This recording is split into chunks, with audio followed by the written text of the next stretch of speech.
আসসালামু আলাইকুম প্রিয় দর্শক, ইরানের প্রেসিডেন্ট নির্বাচনে 6 জন প্রার্থীকে চূড়ান্তভাবে মনোনীত করা হয়েছে। এই 6 জন প্রার্থী কারা, তাদের পরিচয় তো আপনাদের সামনে তুলে ধরব। পাশাপাশি আরও যে কথাটি বলতে চাই যে এই 6 জনকে যে মনোনয়ন দিলেন সেই মনোনয়নদানকারী ব্যক্তি বা প্রতিষ্ঠান কারা, অর্থাৎ ইরানের যে গার্ডিয়ান কাউন্সিল বা অভিভাবক পরিষদ বলা হচ্ছে, যারা 80 জন নিবন্ধিত প্রেসিডেন্ট প্রার্থী থেকে এই 6 জনকে মনোনয়ন দিয়েছেন। আসলে এই গার্ডিয়ান কাউন্সিলের সদস্য কারা, তারাই বা কীভাবে নির্বাচিত হন, সেই প্রসঙ্গে আপনাদের সামনে আলোচনা করতে চাই।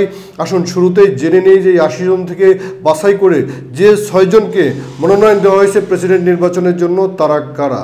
সুপ্রিয় দর্শক, একজন হলেন এই 6 জনের মধ্যে মাসুদ পেজেশকিয়ান, তিনি সংসদ সদস্য এবং মোহাম্মদ খাতামির শাসনামলের স্বাস্থ্য এবং চিকিৎসা মন্ত্রী ছিলেন। আপনারা জানেন ইতোপূর্বে মোহাম্মদ খাতামি একজন ইরানের প্রেসিডেন্ট ছিলেন, সেই সময় তিনি মন্ত্রী ছিলেন। এরপরে দ্বিতীয়জন হচ্ছেন মোস্তফা পুর মোহাম্মদী, হাসান রুহানির সরকারের তিনি বিচার মন্ত্রী ছিলেন। আপনারা জানেন যে হাসান রুহানি ইরানের প্রেসিডেন্ট ছিলেন, সেই সময় তিনি ছিলেন তার একজন মন্ত্রী, অর্থাৎ বিচার মন্ত্রী ছিলেন।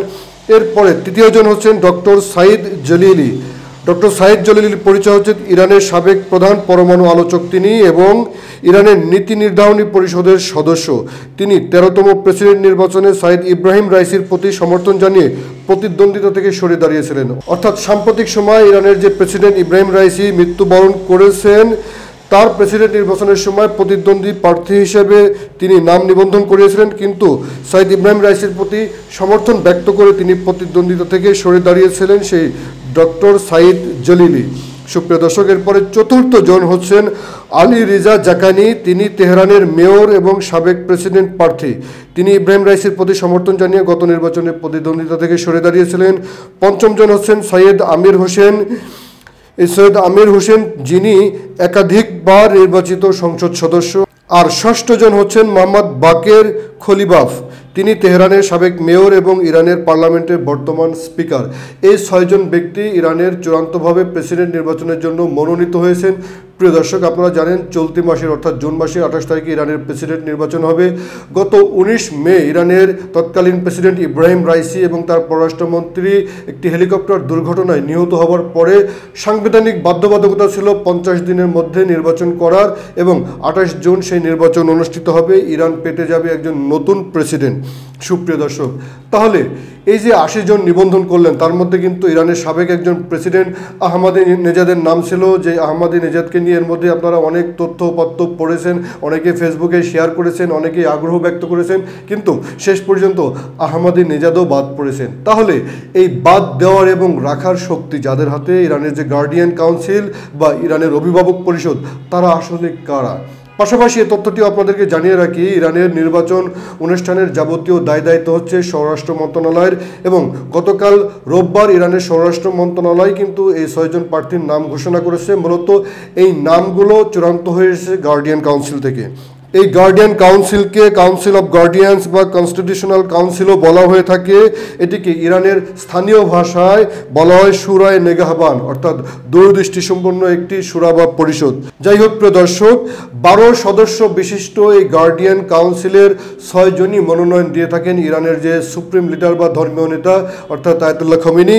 আর বাকি 6 জন সেখানে নির্বাচিত হন মূলত পার্লামেন্টের, অর্থাৎ এক্সিস্টিং যে পার্লামেন্ট আছে, যে সংসদ রয়েছে, অর্থাৎ মজলিস বলা হয়, সেই সংসদের যারা সংসদ সদস্য রয়েছেন তারা নির্বাচিত করে থাকেন বাকি 6 জন। আর ওই 6 জন এমন ব্যক্তি হতে হবেন যারা মুসলিম জুরিস্ট, অর্থাৎ আইন বিশারদ।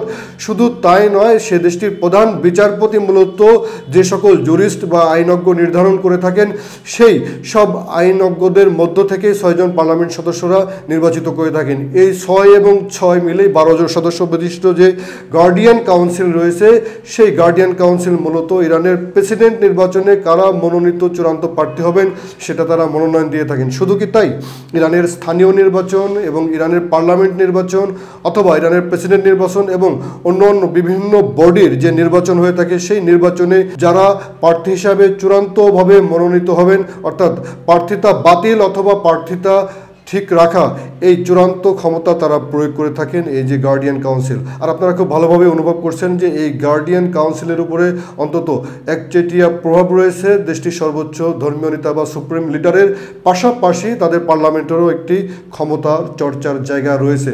তাহলে আমরা দেখছি যে এই মাসের 28 তারিখে 28 জুন সেখানে শুক্রবার একটি নির্বাচন অনুষ্ঠিত হবে।